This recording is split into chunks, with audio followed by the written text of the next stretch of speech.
Est-ce que Imra a commis une faute?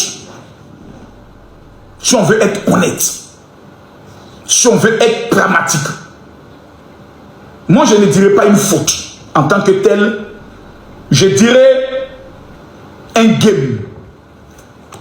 Un game. Pour donner du piment. C'est comme si on dit par exemple, un Serge Beno, grand danseur, est en train de, par exemple, pervertir la jeunesse.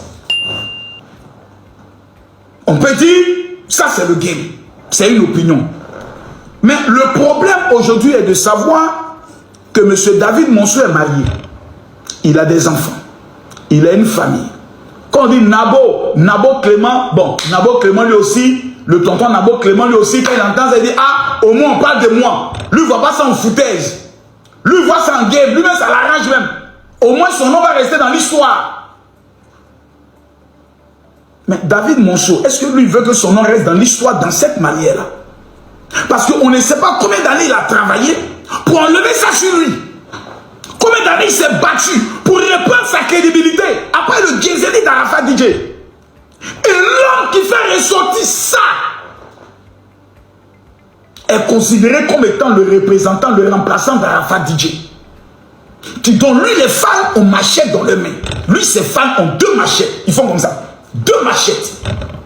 Si mon nom reste dans ça, est-ce que tous les enfants ne vont pas venir m'humilier, me ridiculiser de cette manière? Qu'est-ce que je dois faire? Je porte plainte. Parce que lorsque tu diras non, je ne parlais pas de l'autre, bon, ok, montez-nous le message de celui qui vous a amené le coucou. Je vais vous donner un conseil. Est-ce que Imra doit demander pardon à David Monceau? Selon vous, je vous pose la question. Qu'est-ce que vous en pensez? J'aimerais d'abord vous poser. Est-ce que Imra doit s'excuser auprès de David Monceau ou bien il ne s'excuse pas parce que ce n'est pas de lui qu'il parlait? Selon vous, je vous pose la question. À tous ceux qui sont ici, je pose la question à tous ceux qui sont ici. Parce que Imra est en train de nous suivre, je l'ai vu connecté tout à l'heure. Imra nous suit. Quelqu'un dit jamais, d'autres dit oui. Oui. Selon mes investigations, j'ai découvert que M. David Monceau s'est confié à certaines personnes qui m'ont rapporté les faits en disant M. David Monceau est blessé surtout à cause de ses enfants qui sont beaucoup fans de Imra. Et lui, ce qu'il attendait de Imra, c'était de faire une vidéo où il s'excusait auprès de lui et pour lui l'affaire s'est dosée. Parce que je vais vous dire quelque chose avant de me prononcer. Parce que le nouveau procureur qui est là, dès qu'on l'a nommé, il a dit c'est qui? Qu'on m'a donné le nom, il dit oh Seigneur, vous ne m'avez pas vu faire vidéo, il a porté habit rouge. Non, quand on a nommé le nouveau procureur, vous ne m'avez pas fait vidéo où j'ai porté habit rouge des pasteurs pour dire à partir d'aujourd'hui je change. Vous n'avez pas vu ça? Vous croyez que c'est parce que je suis trop bon, j'aime trop le Seigneur? Je sais qui est assis au paquet. Lui n'est pas dans le buzz. Lui c'est la loi. Que dit la loi? Quelqu'un n'est qu'à appeler, oui, je suis le ministre. Il dit, oui, mais la loi dit. Donc qu'est-ce que je fais? J'applique la loi ou je tords la loi ou j'informe le président. Quel ministre va intervenir? Afin où le procureur même il est en contact direct avec le chef de l'État. Ministre n'est qu'à venir intervenir. Quand le ministre m'appelle, appelle le président de la République, l'un de tes ministres essaie de m'intimider dans la procédure. Mais c'est moi, c'est fini. Ton dossier va être mélangé. Parce que quand vous avez des relations, quand vous connaissez des autorités, quand vous mangez avec des autorités, s'il vous plaît, évitez de les mettre mal à l'aise. Très vilain. La loi, elle est bizarre. Celui qui vous parle a fait 2 fois la prison. Makala, il a fait ça 2 fois. Première fois, il a fait 15 mois. Deuxième fois, il a fait 12 jours. Je suis un connaisseur de la Maka. Tous les Yakou, les Chinois étaient devant nous. Donc attention quand je vous parle. Il n'y a ni haine dans mon esprit, il n'y a ni jalousie, il n'y a ni méchanceté parce que Imra n'est pas n'importe qui aujourd'hui. Tapotez, mettez les cœurs. Je vais vous expliquer pourquoi. Imra a dit un jour, quand pour moi va commencer, on ne pourra plus m'attraper. Aujourd'hui, tout ce que Imra voulait, aujourd'hui il a. Il n'y a pas un rappeur français qui peut manquer de respect à Imra. La renommée, il a. La gloire, il a. L'argent, il a. On me parle même de près de 3 millions de dollars, d'euros qui va bientôt signer avec peut-être quelqu'un, je ne sais pas, c'est avec qui même. On me parle des chiffres de 3 millions d'euros. Donc l'argent, il a. Les fanbases, il a la fanbase la plus radicale, la plus déterminée, la plus, on peut le dire, la plus barbière qui puisse exister en Côte d'Ivoire. Et il sait faire sa chose. Il sait se comporter. Il sait mystifier. C'est sa fanbase.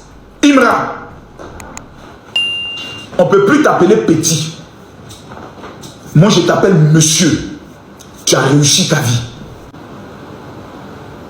La question est de savoir, est-ce que c'est maintenant que tu dois commettre des erreurs? La réponse, elle est non. Lorsque Didi B, monstre du rap ivoire, champion incontestable et incontesté pendant au moins 10 à 20 ans, il est constant, a fait sortir son son. Il a écouté Nabo Clément, il n'a pas fait sortir le son en 24 heures. Il s'est assis et puis il a préparé. Toi, tu as dit en 24 heures, j'envoie la bombe. Donc là, déjà, il y a eu une erreur. Il n'y a pas eu de préparation. Le service juridique n'a pas écouté le son. Il n'y a pas eu un comité. Dans le Zouglou, là, quand tu fais sortir un son, on dit tous les leaders du Zouglou s'asseyent et puis ils écoutent le son. Et là, il dit, oh non, là, tu n'as pas bien fait, là, il faut changer comme ça. On réécoute encore. Non, on appelle encore d'autres vieux, ils viennent, ils écoutent. Oh non, là, c'est pas bon. Il faut modifier ça. Ça, c'est dans le monde des Zouglou. L'équipe d'écoute de Imran n'a pas écouté ce son. C'était, il m'a donné un coup de poing, je vais amener uppercut. Donc, il est rentré dans Niada. Or, il y a un vieux langage qui dit, la vengeance est un plat qui se mange froid. Il y a des choses qu'on répond à froid. Si c'est renommé, tu as. Aujourd'hui, là, tu n'as même plus besoin de dire tu as clashé Didi B pour être Imran. Tout ce que tu voulais là, tu as ça. C'est maintenant que tu dois construire maintenant ta carrière. À part avec le nom de quelqu'un. Parce que ton nom ne doit pas être associé éternellement à Didi B. Non. C'est-à-dire, chaque fois qu'on parle de toi, on a dit, ah, il a clashé Didi B. Non. Non. On a dit, tu as clashé Davido. Oui. On t'a dit que tu as clashé Booba. Oui. On t'a dit que tu as répondu à 50 Cent. Oui. Parce que si ta vie, ton étoile est liée à une personne, c'est que c'est lui qui devient ton soleil.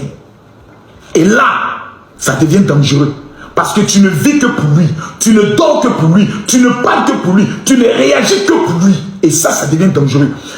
On s'en va. Si tu as atteint ce niveau-là, on ne peut plus t'attraper. Imran, c'est fini.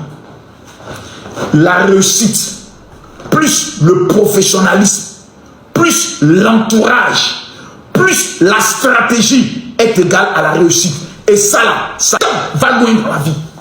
Le système américain, c'est le temps. Time is the money. On ne joue pas avec le temps. Parce que la renommée et la gloire, elle est éphémère. Elle est éphémère. C'est un petit scandale qui détruit toute ta carrière. C'est une petite décision. Il y a des endroits qu'on ne veut plus qu'il me rappelle. Parce que la police dénonce ces femmes sont trop désordonnées. Donc, à l'heure où on parle, tous les légionnaires qui ont soutenu de Bordeaux sont en train de pleurer. Ah, de Bordeaux. De Bordeaux, de Bordeaux. Je dis, être fan de Bordeaux, c'est compliqué, hein. En vrai, tu es fan d'une géreuse de Busy. Toujours là, tu dis, j'ai changé, je ne change jamais. Quand tu es fan de Bordeaux, c'est comme si tu es tombé amoureux d'une géreuse de Busy.